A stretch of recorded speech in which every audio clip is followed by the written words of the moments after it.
Assalamualaikum warahmatullahi wabarakatuh. Ahlan wa sahlan marhaban. Selamat datang di dengan kami Wahyu Ainul Yakin, para pemirsa UB TV dan juga saudara donatur Baitul Mal Hidayatullah BMH Malang. Hadirin sekalian yang semoga Allah rahmati, mari kita bersama-sama berdoa kepada Allah Azza wa Jal.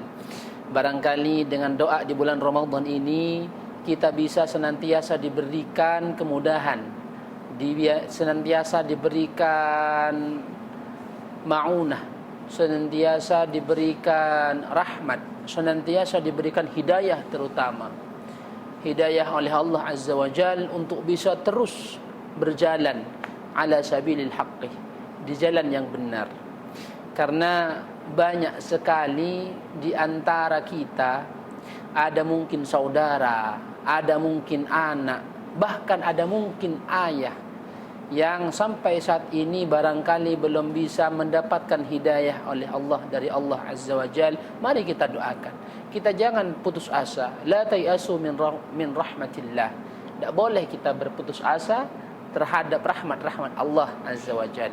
Kita berdoa di bulan Ramadan karena dikatakan orang yang berdoa di bulan Ramadan akan banyak kemanfaatan dan fadail yang didapatkannya.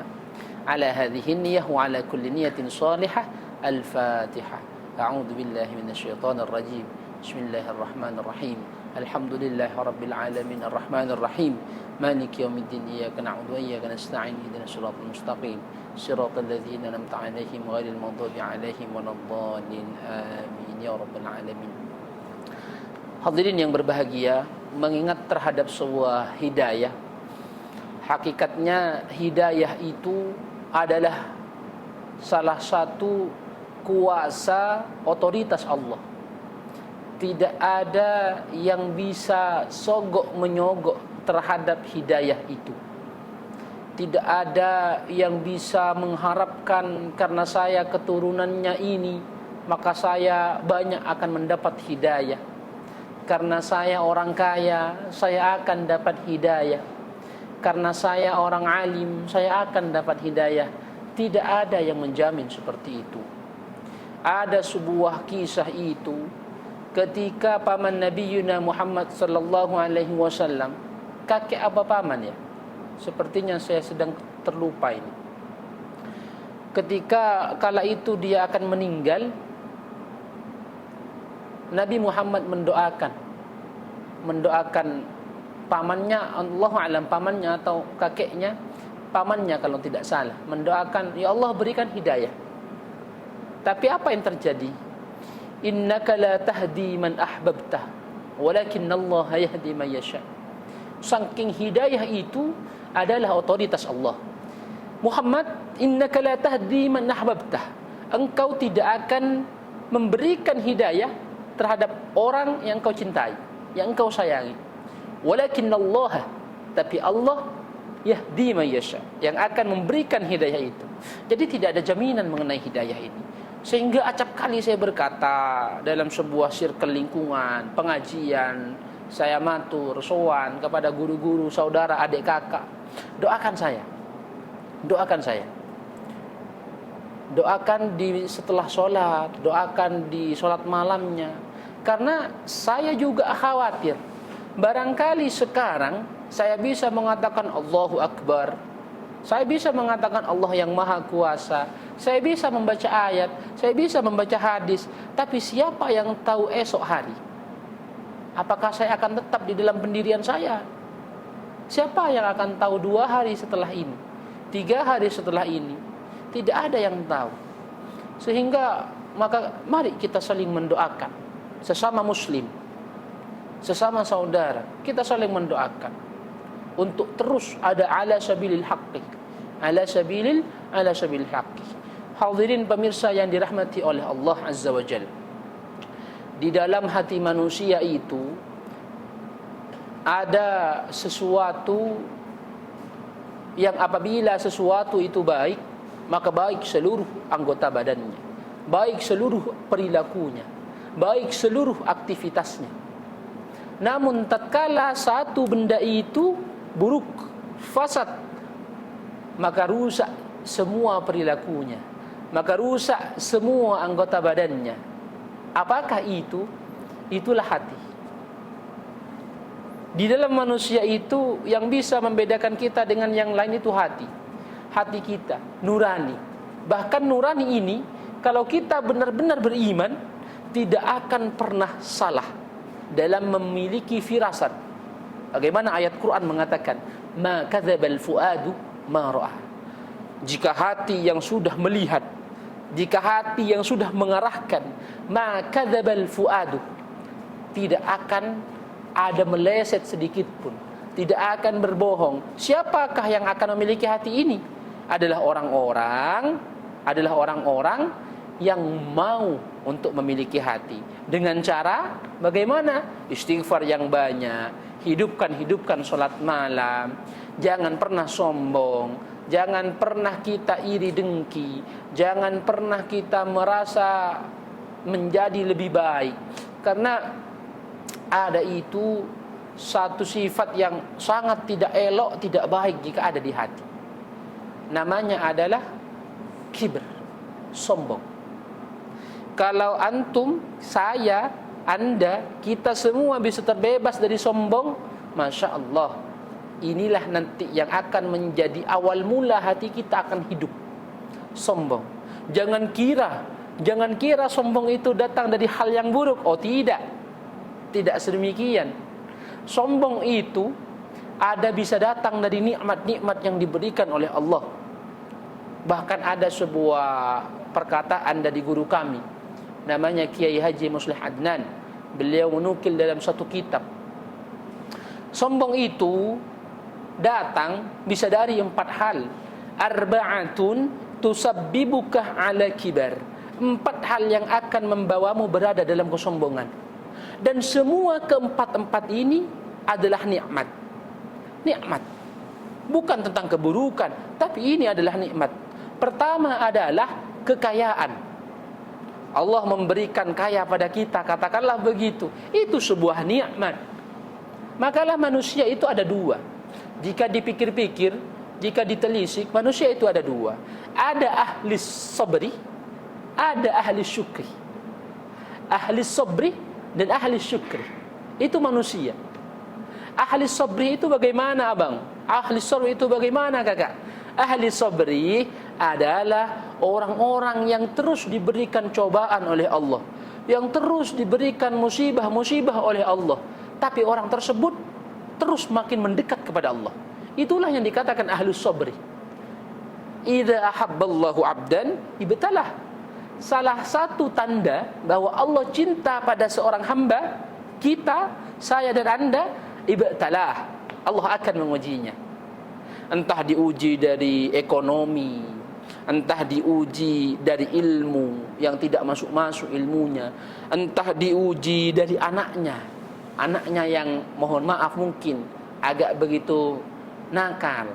Mungkin barangkali diuji dari sulitnya waktu untuk berduaan dengan Allah. Diuji ahlu sabri. Ada manusia yang satunya ahlu syukri. Ahlu syukri, orang yang ahli bersyukur. Diberikan dia nikmat, dia terus bersyukur. Diberikan lagi nikmat, dia terus bersyukur. Ada seperti itu orang. La in syakartum la azidannakum, begitu. Maka kalau kita sudah sampai pada 2 level ini, maka disinilah kita benar-benar dikatakan hamba Allah Azza wa Jal. Entah kita diberikan musibah, kita sabar, diberikan nikmat, kita syukur. Tapi ada juga orang yang diberikan musibah malah semakin turun. Ada juga orang yang diberikan nikmat malah semakin turun juga. Sehingga ada sebuah peribahasa itu memang benar. Tuhan itu memberikan kepada kita sudah sesuai kadarnya. Kalau katakanlah saya wahyu misalkan, sepertinya wahyu ini kalau diberikan nikmat yang besar, nikmat kaya yang besar, maka saya akan berpaling dari Allah. Sehingga sejauh apapun saya meminta, Allahumma aghnini bihalalik an haramik, tidak pernah Allah berikan. Karena Allah lebih tahu pada kita. Kalau kita barangkali nanti kaya, lupa pada Allah. Ada juga yang demikian. Ada juga yang jika ia diberikan musibah, dia langsung membangkang kepada Allah. Ada tak cerita-cerita dahulu? 4 tadi ya, kembali tadi. Ada 4 hal. Itu semuanya nikmat. Semuanya nikmat yang akan mendatangkan kesombongan. Pertama adalah kaya. Ingat bahasa saya. Dengarkan baik-baik bahasa saya. Kalau tidak ada saya, maka acara ini tidak akan ada. Kalau tidak ada saya, maka acara ini tidak akan ada. Itu adalah bahasa yang bisa kita indikasikan dia sombong. Kalau tidak ada saya. Setahu saya, yang mengatakan saya itu hanyalah orang-orang yang tidak bertuhan.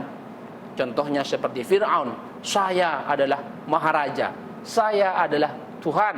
Iblis, saya begini, mendahulukan dirinya, membanggakan dirinya, datang dari kaya, melahirkan kesombongan.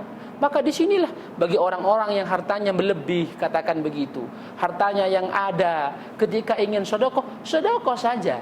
Tidak perlu ada kata sayalah yang memberi, sayalah yang begini. Bahkan ada hadis itu, kalau bisa tangan kanan memberi, tangan kiri tidak tahu. Apa maknanya? Maknanya adalah menjaga kita untuk tidak menyebarluaskan kebaikan. Karena kebaikan cukuplah kita dan Tuhan yang mengetahuinya. Itu yang nomor 1. Kesombongan yang nomor 1. Sombong yang datang dari jalan kekayaan. Maka ini perlu dijaga saudara-saudara. Ini perlu dijaga, ini perlu dipahami betul-betul untuk tidak sombong. Karena sombong ini adalah penyakit hati, yang hati kita kalau ada sombong maka terindikasi akan menjadi qalbun marid, dan na'udzubillah nanti akan qalbun mayyit. Ada 3 toh hati itu pembagiannya. 1 adalah qalbun marid, hati yang sakit. Hati yang sakit. Masih untung hati sakit. Ada yang lebih parah, qalbun mayyit, hati kita sudah mati. Khatamallahu ala qulubihim, Allah tutup semuanya hati-hatinya, tidak bisa masuk hidayah. Sam'ihim, Allah tutup pendengarannya, tidak akan mendengar hidayah lagi. Matanya, absarihim, Allah tutup. Maka semoga kita terselamatkan daripada ini. Dari mana datangnya 2 ini? Dari penyakit-penyakit hati. Salah satunya ada sombong. Yang kita harapkan memiliki hati qalbun salim, hati yang selamat, hati yang bersih, hati yang apabila mengeluarkan firasat itu akan benar, yakni hati-hatinya orang-orang mukmin. Ma kadzabal fuadu ma ra'a. Yang nomor 2, sombong itu dari jalan apa? Yang nomor 2, sombong itu berawal dari kekuasaan. Ala darjatil mansub, kekuasaan. Bagaimana ini maknanya Ustaz? Bagaimana ini maknanya Abang? Bagaimana ini maknanya Kakak? Kalau kita punya kekuasaan, kadangkala itu kita datang benih-benih kesombongan. Apakah itu datang dari kita? Tidak. Tapi jin, iblis yang datang menggoda, masuk ke hati-hati kita, mengatakan kamu yang berkuasa, karena kamu jalan ini ada, karena kamu yang begini maka orangnya akan begini. Disitulah setan sangat lincahnya, sangat pintarnya ketika menggoda manusia. Memang janjinya iblis seperti itu. Aku tidak akan mati sebelum bisa mengajak hambamu ya Rabb ke jalan yang tidak benar. Kan kala itu begitu ceritanya. Ketika iblis diusir oleh Allah, diusir dari surga, maka iblis minta, ya Allah, tolong berikan aku hidup yang abadi sampai hari kiamat. Tolong sampai hari kiamat. Kenapa demikian? Karena saya akan menggoda, menguji hamba-hambamu. Tapi hambamu yang ikhlas, yang ada kamu, yang ada nama Allah di hatinya, tidak akan tergoda. Yang akan tergoda hanyalah hamba-hamba yang di hatinya kurang mantap keyakinannya kepada Allah. Kemudian katakanlah di kuasa tadi, ala darjatil mansub tadi, orang yang punya kuasa kadang semena-mena, kadang merasa dirinya yang paling wow, kadang merasa dirinya yang paling tinggi. Sebenarnya itu sudah masuk perangkap syaitan, itu sudah masuk perangkap iblis. Jika kita sedang memiliki kekuasaan, kita memiliki mansub, gunakan sebaik-baiknya.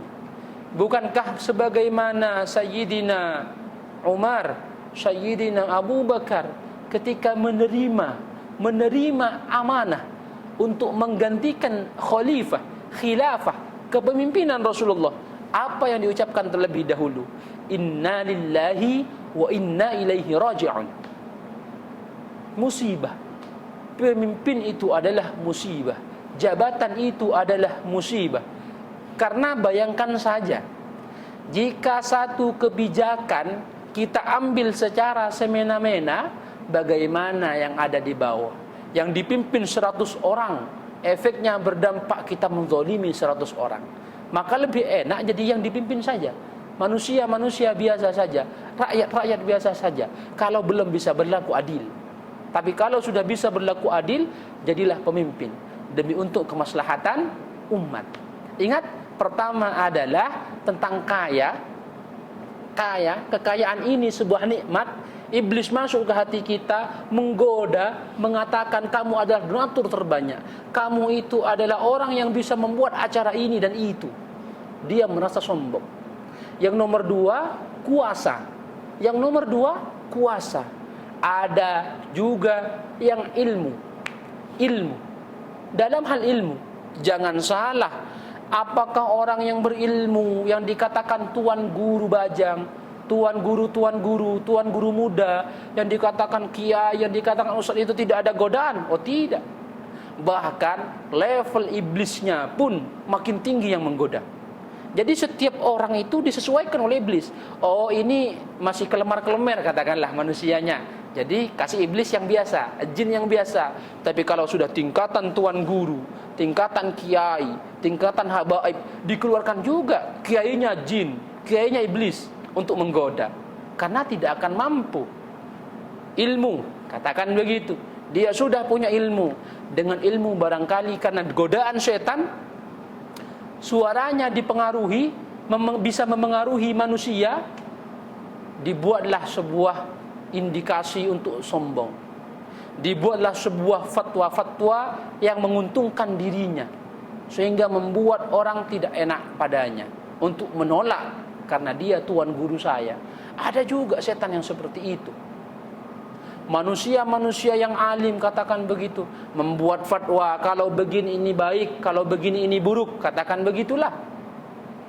Padahal fatwa tersebut tidak terkonstruktur dengan baik, tidak terstruktur dengan baik. Tidak terstruktur atas dasar ilmu, tapi terstruktur atas dasar hawa nafsu. Ada juga yang seperti itu. Ilmu. Ada lagi yang paling saya tidak menyangka ketika mengikuti kajian itu, sifatun ta'atun, sifat taat. Sifat taat itu kadangkala bagi kami untuk pemula, wah Masya Allah ini orangnya taat. Sholat selalu di depan, azan berkumandang dia sudah ada di masjid, sholat malam dia kerjakan, duha dia kerjakan. Tapi ingat, iblis adalah sepintar-pintar makhluk untuk menggoda. Bagaimana iblis masuk ke dalam hatinya dan berkata, kemudian terpancarkan di otaknya, lantas bergumam ketika sholat. Barangkali ada yang seperti ini. Sholat tahajud, datang dia ke masjid malam-malam, Allahu Akbar. Di hatinya bilang, di mana saudara-saudaraku ini? Kenapa hanya aku saja yang di masjid untuk sholat tahajud? Katakan begitu. Itu adalah kata sombong, teman-teman. Itu adalah kata yang sangat bahaya. Merasa dirinya yang paling taat kepada Allah, merasa dirinya yang paling benar di hadapan Allah. Dia sholat jamaah, kenapa ya tetanggaku ya tidak sholat jamaah ya? Katakan begitu. Itu adalah hal yang sombong. Maka barangkali pemirsa sekalian pernah mengalami seperti itu. Apakah saya pernah? Tentunya pernah, manusiawi saja. Tapi istighfar. Makanya inilah rahmatnya Allah Azza wa Jalla. Ketika kita melakukan dosa, mintalah ampun, akan diampuni. Melakukan dosa, minta ampun, akan diampuni. Ada tuh sebuah cerita dulu di zamannya kisah Nabi. Ada salah satu sahabat, dia pagi hari melakukan dosa, malamnya sholat minta taubat kepada Allah. Taubat ya Allah, ampuni. Satu malam diampuni. Besoknya lagi melakukan dosa lagi, malamnya diampuni lagi karena minta taubat. Esoknya lagi terus seperti itu. Pagi hari dosa, malam hari minta taubat, pagi hari dosa, malam hari minta taubat, sampai suatu ketika nangis sejadi-jadinya. Dia sowan kepada Nabiullah Muhammad, "Ya Rasulullah, aku ini bagaimana? Malam hari aku minta ampun, siang hari aku dosa. Malam hari aku minta ampun, siang hari aku dosa. Apakah dosaku ini terhapuskan ya Rasulullah?" Kemudian Allah langsung berfirman dalam hadis qudsinya. Cerita itu mengatakan, Muhammad, oh Muhammad, katakan kepada hambaku itu, seberapapun kamu melakukan dosa, aku akan ampuni. Aku akan ampuni sampai ruhnya ada di kerongkongan. Jadi untuk umatnya Nabi Muhammad, dosa-dosa apapun yang kita kerjakan akan diampuni. Apapun itu, dosa besarkah, zinakah, mencurikah, diampuni oleh Allah kalau kita taubat benar. Kecuali ruhnya sudah sampai di tenggorokan, sudah mau ditarik ruhnya, kemudian dia minta maaf, tidak bisa. Itu sudah ditutup pintu taubat oleh Allah. Semua dosa akan diampuni, semuanya. Memang ada beberapa yang akan tidak diampuni oleh Allah. Apakah itu? Syirik. Syirik itu tidak akan diampuni. Logikanya begini, syirik itu kan berarti dia menyekutukan Allah, menyembah kepada selain Allah. Lantas bagaimana Allah akan mengampuni orang tadi, sedangkan orang tadi tidak menyembah Allah, menyembah makhluk lain, menyembah berhala lain? Kan tidak logik. Mengatakan Allah tidak baik, bukan tidak baik, tapi memang tidak logik. Bagaimana Allah mengampuni seseorang sedangkan Allah sendiri dia tinggalkan? Sama saja dengan manusia, kan begitu. Siapa-siapa yang dekat kita akan tolong, siapa-siapa yang jauh kita akan biarkan. Maka jangan sampai syirik itu ada pada diri kita. Menyekutukan Allah terhadap berhala-berhala, terhadap cincin-cincin yang kita pakai, terhadap apapun itu. Percaya saja, tawakal kepada Allah. Maka tingkat tawakal tertinggi itu adalah memasrahkan semuanya kepada Allah. Apapun yang kita akan hadapi, pasrahkan kepada Allah, tanpa embel-embel mempunyai azimat ini, tanpa mempunyai embel-embel azimat ini. Apakah azimat tidak boleh?